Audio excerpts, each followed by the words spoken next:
হাসর ময়দানে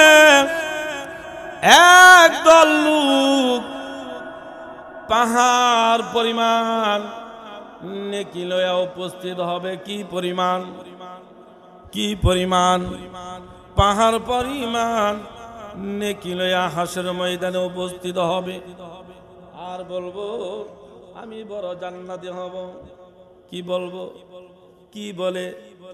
আমি জান্নাতি হব। কেমনে হইবা? আমি দান করি, আমার টাকা আছে, আমি মানুষদেরকে দান করি। ঠিক আছে, নেকি হয়। আমি জামালের জাকাত দেই। ঠিক আছে, নেকি হয়। আমি 5 ওয়াক্ত নামাজ পড়ি। ঠিক আছে, নেকি হয়। আমি তাহাজ্জুদ নামাজ পড়ি। ঠিক আছে, নেকি হয়। ওই রকম ভাবে আসলে দুনিয়াতে লোকটা বড় নেকের কাজ করতো এইরকম ভাবে নেক করতে করতে হাসর ময়দানে বড় পাহাড় পরিমাণ নেক নিয়ে উপস্থিত হইল। পাহাড় পরিমাণ নেক নিয়ে উপস্থিত দেখা যাচ্ছে রে ভাই। নেকি লইলাম পাহাড় পরিমাণ, অন্তর বড় বড়, আমি জান্নাতি হব।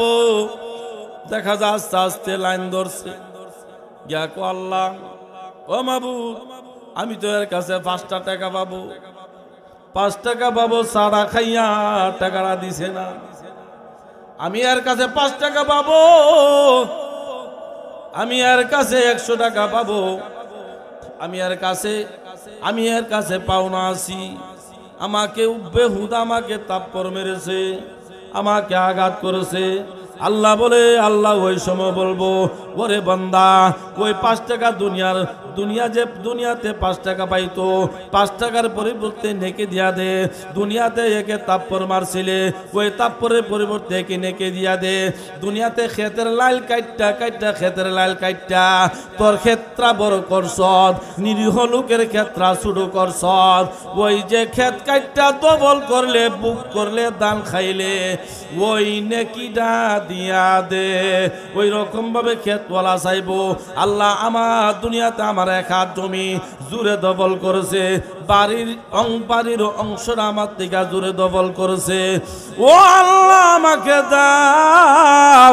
আল্লাহ বলবো, জমি তো দিতে পারবে না, টাকাও দিতে পারবে না, পয়সাও দিতে পারবে না।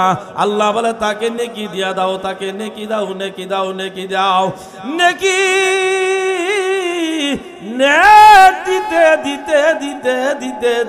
দিতে রে ভাই, ওই ব্যক্তির পাহাড় পরিমাণ শেষ হয়ে গেল। এরপরও মানুষ তার কাছে পাওনা আছে। আল্লাহকে বলবো, আল্লাহ তার কাছে তো আমি মুখ জিনিসটা পাও না। আল্লাহ বলবো, তার কাছে তো আর নেক নাই, তার কাছে আর নেক নাই। আল্লাহ রাব্বুল আলামিন বলবো, এখন তোমার কাছে আর নেক নাই, নেক দিয়া তুমি গরিব হয়ে গেলা। এখন ওই ব্যক্তির গুনাহ তোমার মাথায় ন, ও ব্যক্তির গুনাহ তোমার মাথায় লো। এখন দেখা যাচ্ছে নেকের পূজা লইয়া পাহাড় পরিমাণ উপস্থিত। দেখা যাচ্ছে হাসরের ময়দানে একেবারে গরিব হয়ে গেছে। কি হয়ে গেছে? গরিব হয়ে গেছে। সবে বরাত রাত্রে যদি আপনি সেজদা দিতে দিতে কপালটা সুলাইলান, ইয়ার পর বান্দার হক আমার আল্লাহ মাফ করবে না।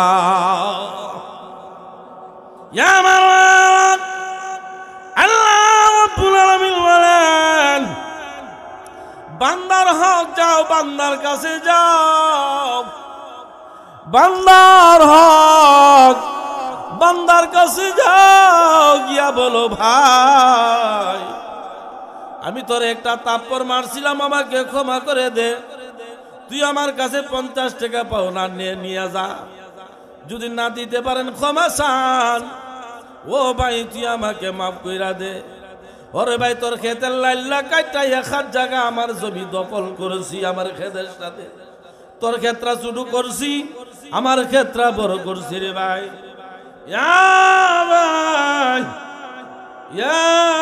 ভাই তুই আমারে ক্ষমা করে দে, তুই আমাকে ক্ষমা করে দে। এই জন্য ভাইরা, দুনিয়াতে যদি বান্দার কাছ থেকে ক্ষমা না নেন, হাসর ময়দানে নেক লইয়া যাইবেন।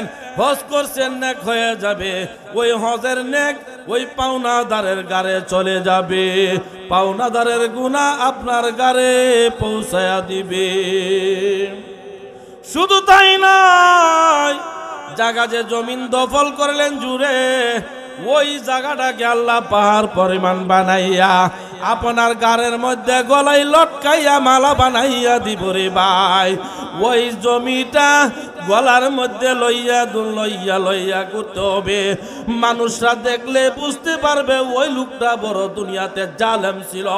মানুষের জায়গাগুলা জোরপূর্বক করিয়া, মানুষের জায়গাগুলা জোরপূর্বক করিয়া ওই লোকটা দুনিয়াতে বেড়াগিরি করছিল, মানুষের জায়গা জোরপূর্বক করিয়া গ্রহণ করেছিল। মানুষরা দেখলে বুঝতে পারবে ওই লোকটা দুনিয়াতে নিরীহ লোকদেরকে নির্যাতন করেছে।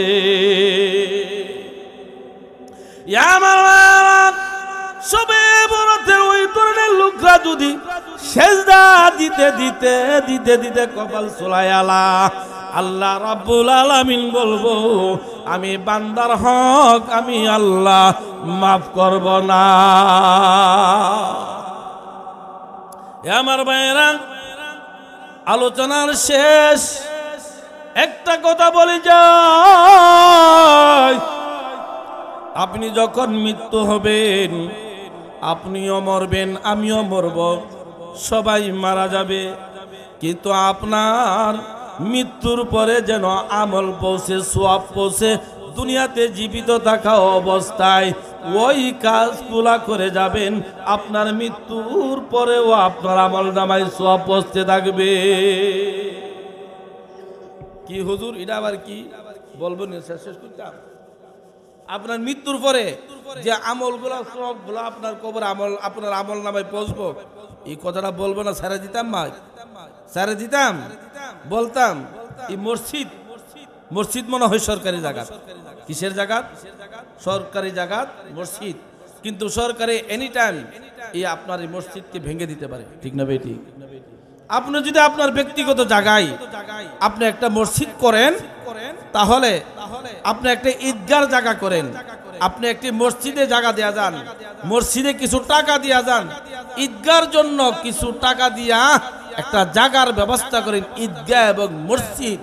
যত মানুষ এই মসজিদে ইবাদত করবে, আপনার আমল নামার মধ্যে প্রত্যেক অক্ত আপনার আমল নামার মধ্যে সওয়াব পৌঁছতে থাকবে। বলেন সুবহানাল্লাহ, আরো জোরে বলেন সুবহানাল্লাহ। নতুন একটা মসজিদ ব্যক্তিগত জায়গার মধ্যে আমরা করতে রাজি আছে কিনা? একটু হাত উঠে আল্লাহরে দেখায়, আল্লাহরে দেখান, আল্লাহ আল্লাহ।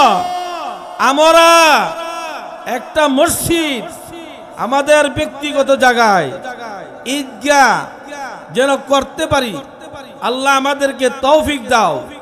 আল্লাহর ফেরেশতারা সাক্ষী, আল্লাহ কবুল করছে, হাত নামা, আল্লাহ কবুল করছে, দেখবেন হয়ে যাবে মসজিদ, হয়ে যাবে। এই যে মসজিদগুলা, আপনি যে মসজিদ তৈরি করে গেছেন, কিয়ামত হবে না? কিয়ামত হবে না? কিয়ামত হবে। ইসরাফিল ফেরেশতারা সিংহার আলোয় ফু দেবার জন্য অপেক্ষা, আল্লাহ হুকুম করবে, সাথে সাথে ফু দিবে। ইসরাফিল ফেরেশতারা সিংহারা ফু দেওয়ার সাথে সাথে আসমান গুলা ভেঙ্গে সপ্ত আসমান পর্যন্ত, প্রথম আসমান থেকে সপ্ত আসমান পর্যন্ত আসমানগুলা ভেঙ্গে টুকরো টুকরো টুকরো টুকরো হয়ে যাবে, জমিনগুলা তুলার মতো উঠতে থাকবে, কিন্তু আল্লাহর ঘর মসজিদ ধ্বংস হবে না। সুবহানাল্লাহ, জোরে কই দেন না হুজুর। সপ্ত আসমান পর্যন্ত ভেঙ্গে ভেঙ্গে টুকরা হয়ে যাবে, জমিনগুলাও তুলার মতো উঠতে থাকবে, মসজিদ কি হবে? আল্লাহর নবী বলেন, পৃথিবীর যত মসজিদ আছে একটা মসজিদও ধ্বংস হবে না। আল্লাহু আকবার, জোরে বলেন। আল্লাহর নবী বলেন পৃথিবীর যত মসজিদগুলো আছে একটা মসজিদও ধ্বংস হবে না। ইয়া রাসূলুল্লাহ, ইয়া হাবিবাল্লাহ, আল্লাহর নবী গো, ওই মসজিদগুলা কি হবে? আল্লাহ রাসূল বলেন ওই মসজিদগুলা হয়ে যাবে, ওই মসজিদগুলা, ওই পৃথিবী যত মসজিদ আছে ওই মসজিদগুলা স্ব অবস্থায় মসজিদগুলা যেই রকম আছে ওই রকম অবস্থায় মসজিদগুলা আস্তে আস্তে আস্তে আস্তে কাবা ঘরের সাথে গিয়া হাজিরা দিবে। পৃথিবীর সমস্ত মসজিদগুলা কাবা ঘরের কাছে গিয়ে হাজিরা দিবে। এই কাবা ঘর, এই মসজিদগুলা লইয়া কোথায় যাবে? আল্লাহর নবী বলেন কাবা ঘর পৃথিবীর সমস্ত মসজিদকে লইয়া জান্নাতে চলে যাবে।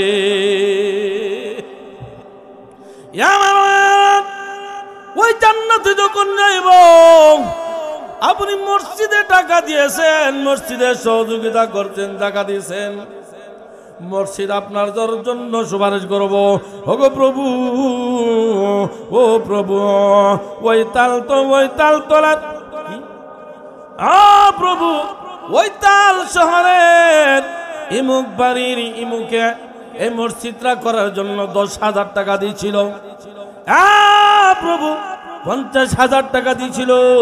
ও প্রভু মসজিদ করার জন্য জায়গা দিয়েছিল, ঈদগাহ করার জন্য সুন্দর জায়গা দিয়েছিল।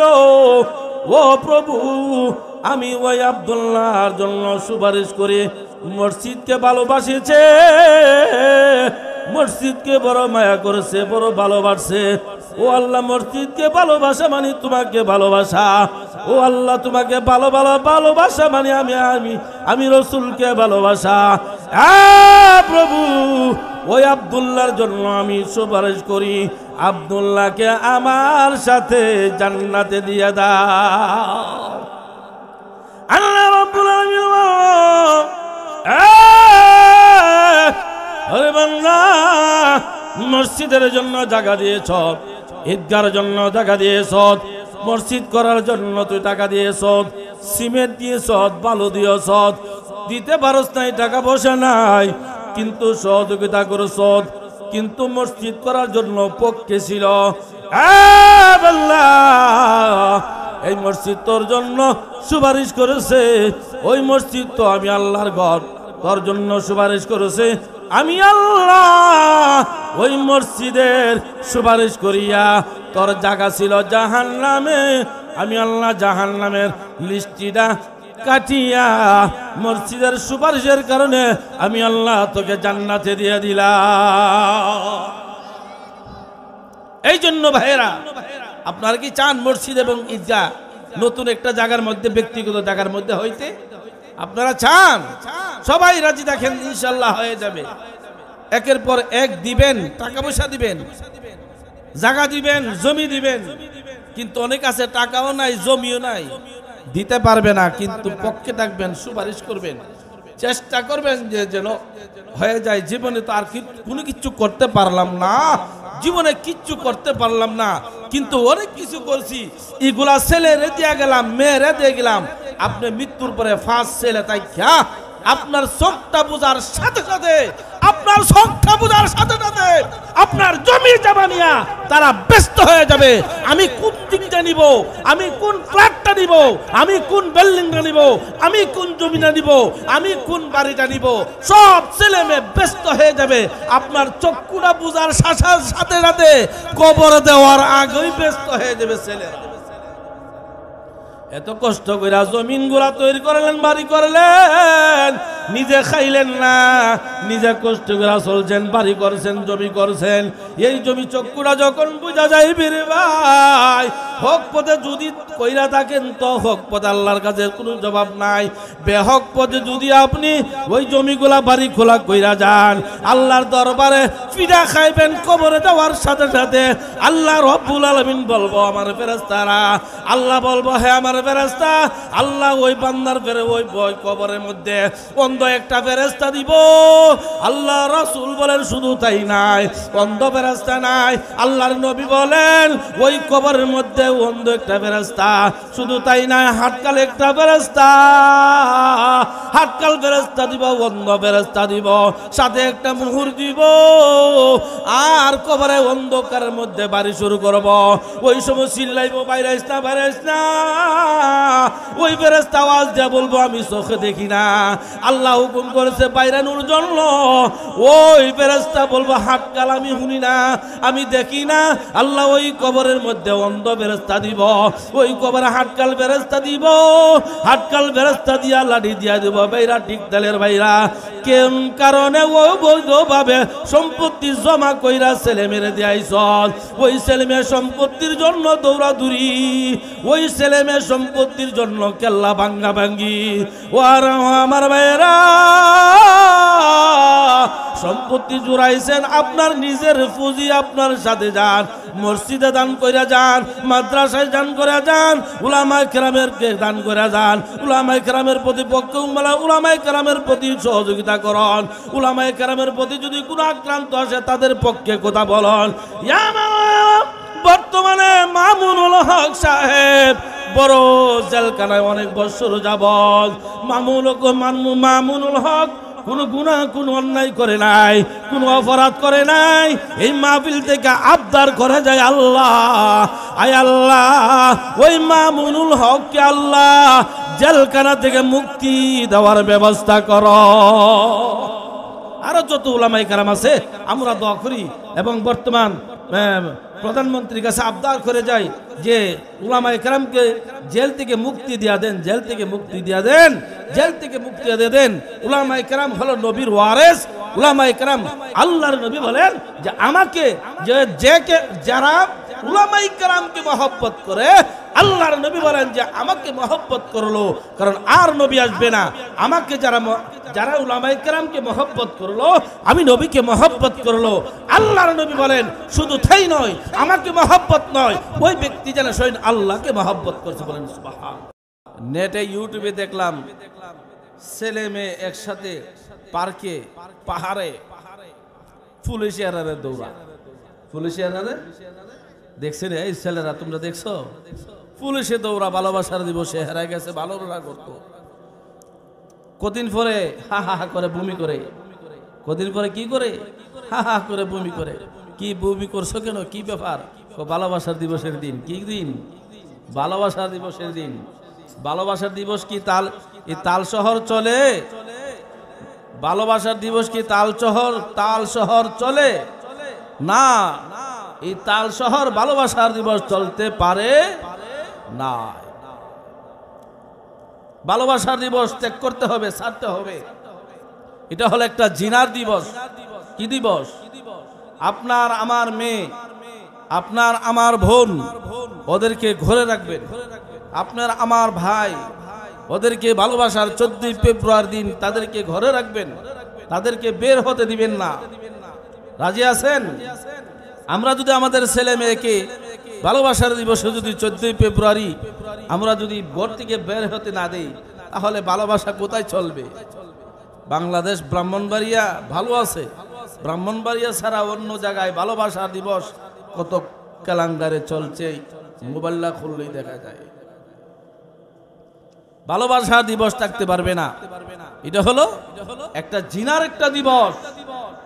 ভালোবাসার দিবস চলে বাহিরে, আমেরিকা, লন্ডন, ওই দেশের গুলা, পশ্চিমা এলাকায়, পশ্চিমা দেশগুলোর মধ্যে ভালোবাসার দিবস চলে।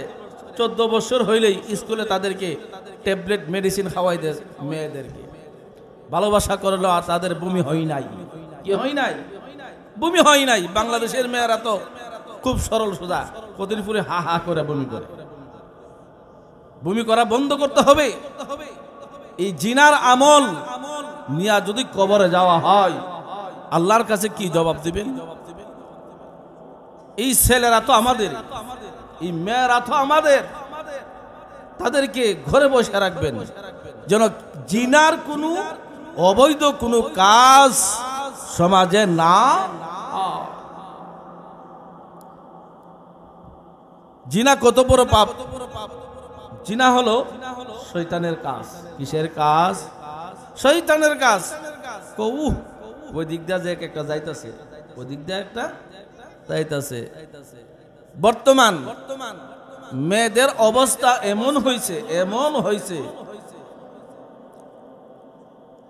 গত 2 দিন আগে একটা মেয়ে দেখলাম, ছেলেদের চুল যেই রকম কাটিং করাইল, মেয়েটার চুল সেই রকম কাটিং করাইল। বুঝতে পারা যায় নাই যে মেয়েটার চুল কি, চুলের কারণে বোঝা যায় না যে এটা ছেলে না মেয়ে। এটা হলো এক। দ্বিতীয়ত আমি দেখলাম গতকাল সে এমন একটা শার্ট পরছে, শার্ট ছেলেরা যেরকম শার্ট পরে, ছেলেরা তো মোটামুটি একটু লুজ পরে। মেয়েটার শার্ট দেখলাম, এই মেয়েটার যে অঙ্গগুলো আছে, উপযুক্ত মেয়েদের অঙ্গগুলা প্রকাশ হয়ে রয়েছে। নাম্বার 3, একটা ফ্যান পরছে, ফ্যান এমন একটা ফ্যান পরলো, ছেলেরাও এমন টাইট প্যান্ট পরে না। মেয়েদের হাঁটার স্টাইল হলো একটা স্টাইল, একটা মেয়েদের হাঁটার, ছেলেদেরও হাঁটার একটা স্টাইল। কিন্তু মেয়েটা ওই রকম ভাবে হাঁটতেছে, বোঝা যাচ্ছে যে একটা যুবক, একটা ছেলে হাঁটতেছে। আচ্ছা কোন এই মেয়েটা যদি রাস্তা দিয়া যায়, কোন ফুলাফান চাইতো না? চাইবনি না? চোখ বুঝা রাখবো? বুড়া বাড়াই তো একটু নিয়ে চাইব। হুজুররা দেখলে একবার চাইব আকাশের দিকে, একবার চাইব হেমদা। হুজুরা চা না? হুজুরও তো চা। হুজুরা কে ফেরাস্তা নাকি? একবার চাইব আকাশে, একবার চাইব নিচে, তৃতীয়বার চাইব হেমে কোন ইচ্ছা। হুজুরা বললাম কোন ইচ্ছা চা, কোন ইচ্ছা বাউসা না? চাইব না কেমনে? হুজুররা কি মানুষ না? হুজুর আপনি যেমন মানুষ, হুজুররা আমি এরকম মানুষ। শয়তান তো হুজুরের পিছে, আপনার পিছে লাগিয়া রয়েছে 10 জন শয়তান, আর একজন আলেমের পিছে লাগিয়া রয়েছে 90 জন শয়তান। কয়জন শয়তান? 90টা লাগিয়া রয়েছে শয়তান, আর পাবলিকের সাথে আছে 10টা। ঠিক না বেঠিক? আল্লাহ রাব্বুল আলামিন ওই জিনার কাজ যেমন না হয়, মেয়েরা মেয়েদের পোশাক পরতে হবে। মেয়েদের জন্য যে পোশাক প্রয়োজন, ওই মেয়েরা সেই পোশাক ওই পরতে হবে। ছেলেরা মেয়েদের পোশাক পরা যাবে না, পরতে পারবে না। মেয়েরা ছেলেদের পোশাক পরতে পারবে না। মেয়েরা যদি ছেলেদের পোশাক পরে, তাহলে তার দিকে ছেলে তাকাইবে, পুরুষ তাকাইবে। একবার তাকাইলে একবার জিনা করার গুনাহ হবে। আপনার পবিত্র টাকা দিয়া মেয়েটারে কাপড় কিনা দেন, জামাই তাকে বিদেশ, কই থাকে জামাই তাকে বিদেশ, এত কষ্ট করে টাকা ভাড়া, দামি দামি কাপড় পইরা, শাড়ি পইরা, সিরে মার্কেটে গোরা আরেক বেটারে দেখা। কারে দেখা? আরেক বেটারে দেখা। কিন্তু স্বামী তো বলে না যে আরেক বেটারে দেখাও, দেখাও স্বামীরে, আমাকে দেখাও। স্বামীকে দেখানোর জন্য এই রং বেরঙ্গের টাকা পয়সা দে সাজা সাজা আমার কাছে আসো।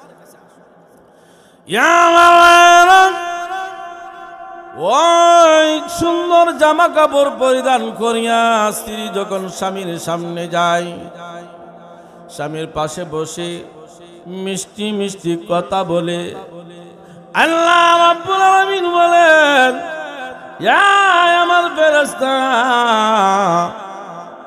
ও আমার ফেরেশতারা, নেকি লিখতে থাকো, নেকি লিখতে থাকো, নেকি লিখতে থাকো। নেক লেখো, যতক্ষণ পয়সা থাকে নেকি লিখতে থাকো, নেক লেখো, নেক লেখো। শুধু তাই নয়,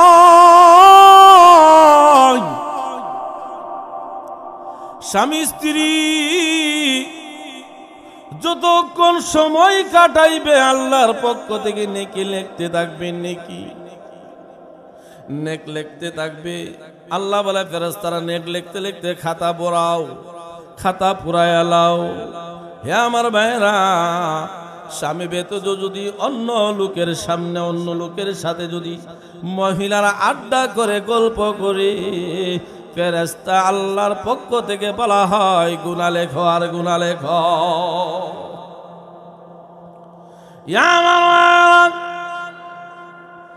আমার গুনাহ হয়েছে হুজুর, গুনাহ করেছি, জানি না শয়তানের দোহাই পরে গুনাহ করলাম, শয়তানের চক্রান্ত পরে গুনাহ করলাম। হুজুর এখন আমার উপায় কি? এখন উপায় কি? গুনাহ তো করছি, মানুষ হলো গুনাহগার।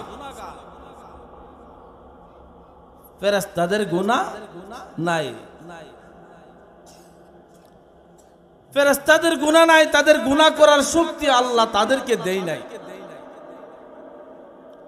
মানুষের গুনাহ আছে, আল্লাহ তাআলা মানুষদেরকে গুনাহ করার শক্তি দিছে, গুনাহ করার শক্তি দিছে, এই কারণে মানুষ গুনাহ করে। এখন মানুষ গুনাহ হয়ে গেছে, গুনাহ করে ফেলছে, এখন কি উপায়? এখন তো মরণের কথা স্মরণ হয়ে গেছে, কবরের কথা এখন স্মরণ হয়ে গেছে। এখন আমার উপায় কি হবে? সামনে আসতেছে শবে বরাত। ইদা কানা লাইলাতুন নিসফি মিন শাবান ফাকুমু লাইলাহা ওয়া সুমু নাহারাহা। শবে বরাত আমাদের সামনে আসতেছে।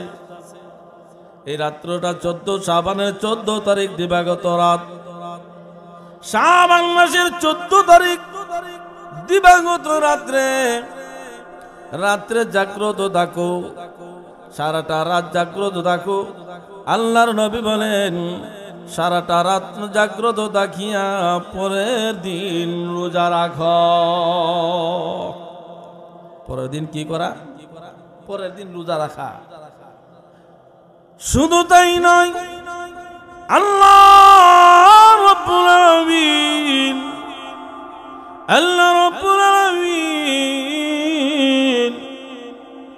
ওই রাত্রটা প্রথম আসমানে এসে যায়। কোন আসমানে আসে? আল্লাহ রাব্বুল আলামিন ওই রাত্রটা প্রথম আসমানে আসে। প্রথম আসমানে আসিয়া বলে, ও আমার বান্দারা, জীবনে চলতে যাইয়া তো গুনাহ করছো, গুনাহ করে করে তোমাদের জীবনটা ধ্বংস করেছো। ওরে বান্দা, এই গুনাহ নিয়ে যদি তোমরা কবরে যাও তোমাদের অবস্থা কি হবে? গুনাহ অবস্থায় যদি মালাকুল মউত আজরাইল উপস্থিত হয়ে যায়, তোমাদের মৃত্যুটা কি অবস্থা হবে? আল্লাহ রাব্বুল আলামিন ডাক দিয়া বলে, ও আমার দুনিয়ার বান্দা বান্দিরা, শয়তানের দোহাই পরে গুনাহ করেছো, শয়তানের দোহাই পরে পাপ করেছো। আমি আল্লাহ রাব্বুল আলামিন এই শবে বরাতে রাত্রে উপস্থিত হয়ে গেলাম, তোমাদের নিকটে, তোমাদের কাছে হয়ে গেলাম।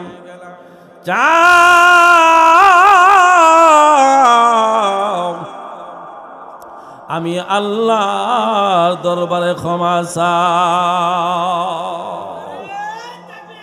আল্লাহু আকবার, আল্লাহু আকবার, জিন্দাবাদ, জিন্দাবাদ। জিন্দাবাদ। আল্লাহ রাব্বুল আলামিন বলে, বান্দা, ইয়া আমার বান্দা, আমি প্রথম আসমানে উপস্থিত হয়ে গেলাম।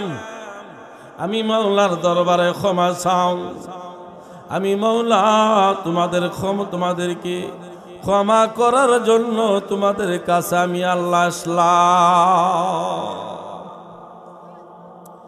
তোমরা ক্ষমা চাও, তোমাদেরকে মাফ করার জন্য আমি আল্লাহ তোমাদের কাছে আসলাম।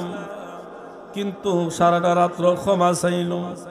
আল্লাহ, জীবনে যত গুনাহ করলাম তোমার কাছে ক্ষমা চাই, মেহেরবানি করে আমাদেরকে ক্ষমা করে দাও। কিন্তু আল্লাহ রাব্বুল আলামিন বলেছেন, আল্লাহ ক্ষমা করে দিবেন, আল্লাহ ক্ষমা করবে। হকুল্লাহ, হকুল ইবাদ,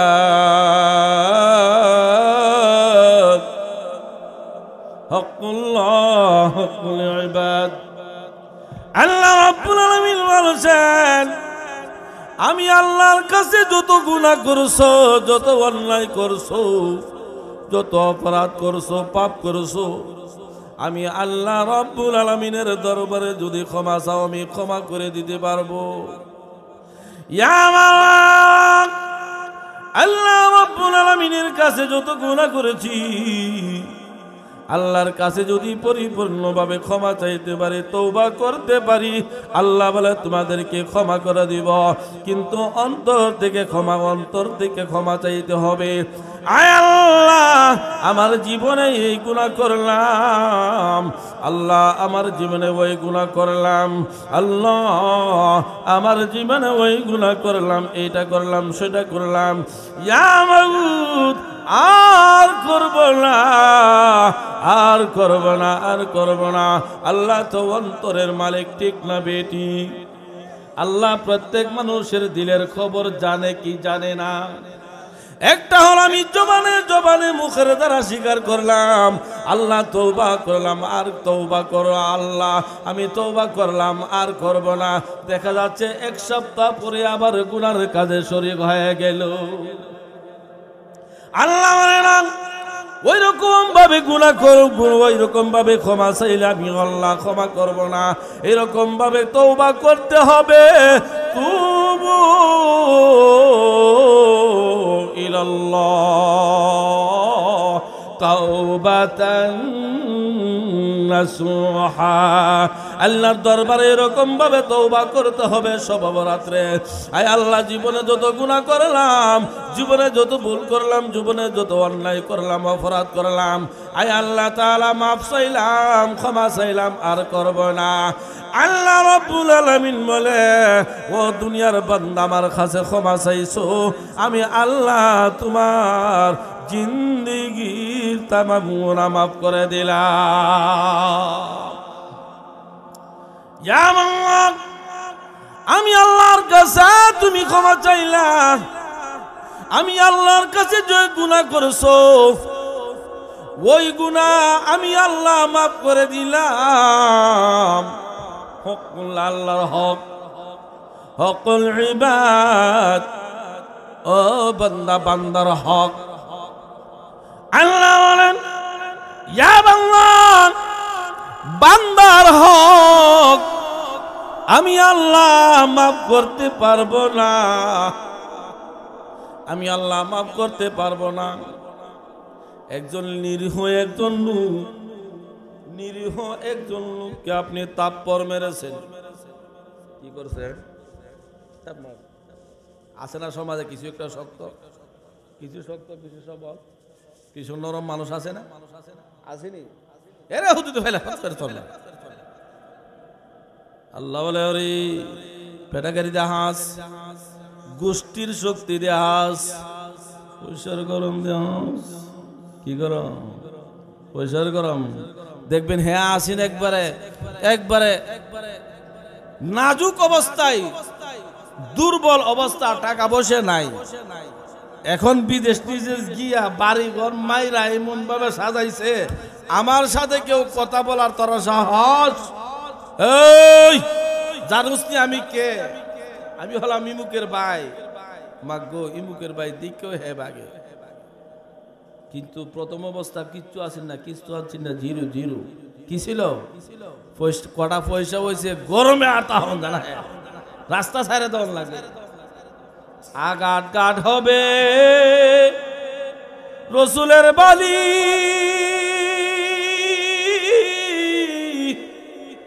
আমার রসুল বলিয়া গেছে আঘাত ঘাট হবে, আফত পতবে। সমাজের নিকৃষ্ট মানুষ সমাজে বক্তৃতা দিবে, নেতাগিরি করবে। সমাজের নিকৃষ্ট লোক সমাজে রাজনীতি করবে, বেড়াগিরি করবে। নবী যাহা বলিয়া গেছেন আস্তে আস্তে প্রকাশ পাইতাছে কিনা? আরো জোরে কর। সমাজের নিকৃষ্ট লোক সমাজে নেতৃত্ব দিবে, সরদারি করবে, মাতাব্বরি করবে। আমার নবী 1400 বছর আগে বলিয়া গেছেন।